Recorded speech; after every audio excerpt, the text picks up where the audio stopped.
Hello दोस्तों, नमस्कार। कैसे हो सभी लोग। स्वागत है आपका मेरे यूट्यूब चैनल में। मैं आपका मित्र रूम सिंह राजपूत आज आपके लिए पपीता की खेती के बारे में कुछ जानकारी दे रहा हूं।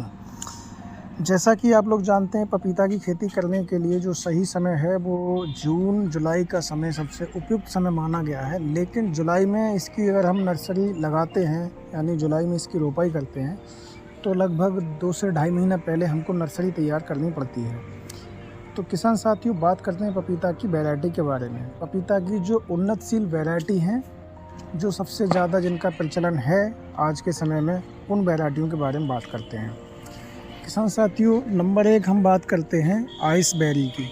आइस बेरी जो वैरायटी है वो पपीता की अच्छी वैरायटी है और जिस पे पपीता का जो फल होता है वो काफ़ी अच्छा होता है, यानी कि प्रति पौधा 70 से 80 किलोग्राम पपीता आने की इसमें संभावना रहती है। दूसरी वैरायटी है ग्रीन बेरी। ग्रीन बेरी जो वैरायटी है वो भी बहुत अच्छी वैरायटी है और इसका भी जो प्रोडक्शन है काफ़ी अच्छा रहता है। इस पर भी 70 से 80 किलो यानी 90 किलो तक इस पर पपीता आ जाता है। किसान साथियों, पपीता में सबसे बड़ी जो समस्या होती है वो ये होती है कि ये क्रॉस पॉलिनेटेड फसल है, यानी कि पर परागृत पौधा होता है इसका। और पर परागत पौधा होने की वजह से ये जो पौधे इसमें होते हैं वो 2 प्रकार के पौधे होते हैं, नर और मादा। जो नर पौधा होता है उस पर फल नहीं बनता है, वो सिर्फ पुष्पन का कार्य करता है। और पुष्पन का कार्य करने की वजह से अगर हमारे खेत में अधिक मात्रा में नर पौधे हो जाएंगे तो उत्पादन कम मिलेगा। और मादा जो पौधा होता है वो आपका फल देता है और उस पर फूल भी आते हैं, यानी कि उस पर दोनों क्रियाएं होती हैं। तो हमको ये विशेष ध्यान रखना है कि जो वैरायटी हम चूज़ करते हैं उसमें नर पौधों की जो संख्या है वो कम होनी चाहिए। तो नर पौधों की संख्या कम होती है एक ऐसी वैरायटी के बारे में मैं आपको बता रहा हूँ। आपने नाम सुना होगा रेड लेडी ताइवान 786। हाँ भाई, रेड लेडी ताइवान 786 ये जो वैरायटी है ताइवान से डेवलप की गई है और ये भारत में इंपोर्ट करके मंगाई जाती है। तो इस वैरायटी की सबसे ख़ास बात ये होती है, इसमें नर पपीतों की संख्या बहुत कम होती है। बात करें तो इसमें मुश्किल से 1% या 0.1% के आसपास इसमें नर पौधों की संख्या होती है। तो रेड लेडी ताइवान इसलिए सबसे उपयुक्त मानी गई है क्योंकि इसमें मादा पौधे ज़्यादा होते हैं। अगर आपने जितने पौधे लगाएंगे उसमें से 1-2 पौधे को छोड़ के अधिकतर पौधे आपके मादा पौधे ही पाए जाएंगे। तो इसका उत्पादन ठीक ठाक मिल जाता है। तो किसान साथियों, हमारे लिए हम कोई भी वैरायटी चूज़ कर सकते हैं, लेकिन वैरायटी चूज़ करने से पहले हमको इस चीज़ का विशेष ध्यान रखना पड़ता है कि हम जो वैरायटी लगा रहे हैं उसमें उच्च गुणवत्ता वाले फल आने चाहिए और उसमें ज़्यादा से ज़्यादा फल आने चाहिए, तभी हम उसमें मुनाफा प्राप्त कर सकते हैं। अब किसान साथियों, बात करते हैं कि इसकी जो नर्सरी होती है वो कैसे तैयार की जाती है और कब तैयार की जाती है। तो किसान साथियों, जैसे कि मैंने आपको बताया था, इसका जो बीज होता है इसका जर्मिनेशन काफ़ी लेट होता है। अगर आप इसकी जब पौध डालते हैं तो इसका बीज का जर्मिनेशन लगभग 15 दिन में इसका जर्मिनेशन होता है और 20 दिन में इसका जो पौधा होता है वो भूमि से ऊपर आ पाता है। तो इस हिसाब से हम देखते हैं कि इसकी पौध तैयार करने के लिए लगभग 2 से ढाई महीने का समय हमारे पास होना चाहिए, तभी हम समय से इसकी खेती कर सकते हैं। तो अगर हमको इसकी जुलाई में प्लांटिंग करनी है तो हमारे लिए इसकी जो पौध है वो मई में बना लेनी चाहिए। आवश्यक रहता है कि अगर मई में पौध बना लेंगे तो जुलाई में इसकी प्लांटिंग की जा सकती है। दूसरी बात यह है कि जब हम इसकी प्लांटिंग करते हैं तो हमारे लिए कुछ दूरी का ध्यान रखना पड़ता है।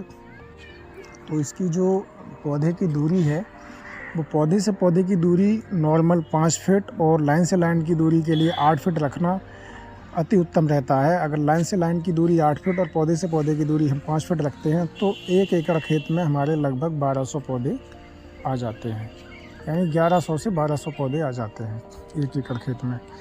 तो 1 एकड़ खेत में अगर हम 1200 पौधे लगाते हैं तो इससे काफ़ी अच्छा प्रोडक्शन मिलता है। अगर मान लो इतना अगर हम लगाते हैं तो इसमें ये मान के चलिए कि प्रति पौधा 70 से 80 किलो अगर हमारे लिए पपीता मिल रहा है और ठीक ठाक रेट उसका मिल जाता है तो लगभग 15 से 18 लाख रुपए तक प्रति एकड़ से किसान भाई के लिए मिल सकता है। तो किसान साथियों, हमारे लिए ये ध्यान रखना है कि पपीता की जो खेती करने के लिए हमको सही डिस्टेंस क्या है वो हमारे लिए लगानी है। और सही डिस्टेंस हमारी वही है, आप पौधे से पौधे की दूरी को 4 फीट कर सकते हैं और लाइन से लाइन की दूरी को अगर 7 फीट कर रहे हैं तो भी ठीक है, तो पौधे आपके बढ़ जाते हैं। और लेकिन उसमें ये रहता है, अगर बहुत ज़्यादा घने पौधे होंगे तो पौधे का विकास उतना ज़्यादा नहीं हो पाएगा। पौधे का विकास ज़्यादा नहीं होगा तो उस पर फल कम आएंगे। पपीता की जो खेती होती है इसमें सबसे बड़ी जो समस्या आती है वो ये आती है कि जल भराव के लिए ये बहुत ज़्यादा मांगता है। तो हमको ऐसी भूमि का चयन करना है जिसमें कि पानी ज़्यादा लंबे समय तक नहीं भरना चाहिए। सबसे मेन बात यह है कि जब हम इसकी प्लांटिंग करते हैं तो रेज़ बेड बनाते हैं। रेज़ बेड बनाने से ये फ़ायदा रहता है, अगर मान लो बारिश हो भी जाती है और पानी अगर भर भी जाता है तो इसकी जड़ें पानी में नहीं रहती हैं। जड़ें पानी में नहीं रहती हैं तो हमारा जो पौधा होता है वो उस पर मरने की शंका नहीं रहती है।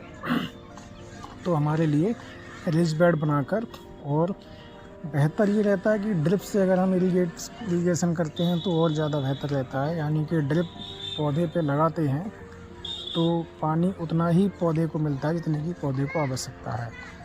हॉर्टिकल्चर होने के साथ साथ इसमें पानी को कम चाहने की इसकी क्षमता होती है। बहुत ज़्यादा पानी के लिए ये बर्दाश्त नहीं कर पाता है, तो कम पानी और इसके लिए उचित जल निकास की व्यवस्था रहनी चाहिए। ग्रीष्मकालीन समय में समय समय पर पानी देते रहना चाहिए जिससे कि हमारा पौधा है वो सूख नहीं पाए। अगर पौधा सूखता है तो भी समस्या खेत में आती है। तो पानी भी समय पे देना चाहिए और पानी ज़्यादा भरना भी नहीं चाहिए, यानी आवश्यकता अनुसार ही खेत में पानी देना चाहिए। तो किसान साथियों, इस तरह से आप पपीता की खेती कर सकते हैं। पपीता की खेती ये लगभग आपकी पहली जो तोड़ाई होती है इसमें आपकी 1 वर्ष के अंदर हो जाती है, यानी कि लगभग 9 से 10 महीने में पौधा पे फल आ जाता है, जिसकी हम जब पक्के फल तैयार हो जाता है तो हम उसकी तोड़ाई कर सकते हैं। तो ये पपीता की खेती इस तरह से आप कर सकते हैं और इससे अच्छा मुनाफा प्राप्त कर सकते हैं। पपीता जो आपकी वैरायटी हैं वो आपकी जो आइस बेरी हैं और जो मैंने और वैरायटी बताई थी आपको ग्रीन बेरी, ये भी अच्छी वैरायटी हैं। इनमें थोड़ा ये रहता है कि इनमें जो मेल जो पौधे होते हैं उनकी संख्या कुछ ज़्यादा होती है। नॉर्मली पपीता का जो पौधा होता है उसमें एक मेल पौधा 500 मीटर तक के पौधों के लिए क्रॉस पॉलिनेशन करने के लिए पर्याप्त होता है। लेकिन अगर ज़्यादा संख्या होती है तो हमारा प्रोडक्शन घट जाता है। अगर ऐसा हम पाते भी हैं, अगर खेत में मेल पौधे अधिक हैं तो उन पौधों के लिए हम समय रहते हटा देते हैं। आवश्यकता अनुसार पौधे रोके जाते हैं, मेल बाकी के पौधों को हटा दिया जाता है और वहाँ पर फीमेल प्लांट हम फिल कर देते हैं।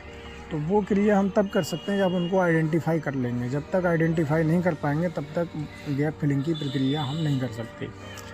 तो इस प्रकार से हम करते हैं। बाकी का पपीता की खेती अच्छी खेती है और इसका जो मार्केट में काफ़ी अच्छा डिमांड है और किसान भाई इसकी खेती करके बहुत अच्छा मुनाफा प्राप्त कर भी रहे हैं। जो लोग इसकी खेती कर रहे हैं वो पपीता से किसान साथियों एक और प्रोडक्ट निकलता है जिसके लिए पपेन कहते हैं। पपेन जो होता है वो पपीता के जो फल होते हैं उनसे जो पपीता का दूध निकाला जाता है उसके लिए पपेन कहा जाता है। तो वो भी निकालने का कुछ कंपनियां कार्य करती हैं, तो वो भी आप तैयार कर सकते हैं।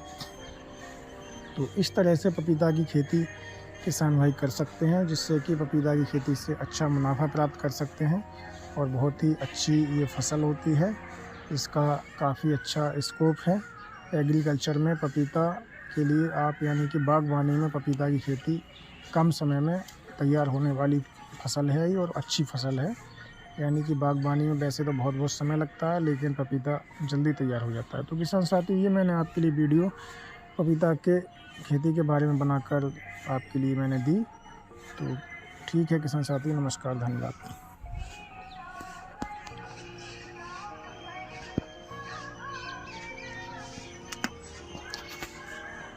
बाकी का इसकी जो आगे की जानकारी है पपीता की खेती से संबंधित, वो मैं आपके लिए अगली वीडियो में दूंगा, जिसमें कि आपके लिए मैं इसकी जो और वैरायटी हैं उनके बारे में जानकारी दूंगा, और साथ ही साथ पपीता की पूरी फसल में किन किन रोगों की ज़्यादा प्रकोप रहता है और कौन सी बीमारियां, कौन से कीट हैं, और क्या क्या समय पे कब कब हमें कौन कौन फर्टिलाइज़र डालना चाहिए, इन सारे विषयों पर मैं आपको एक अगली वीडियो बनाऊंगा। उस वीडियो में मैं आपके लिए विस्तार से सारी जानकारी दूंगा।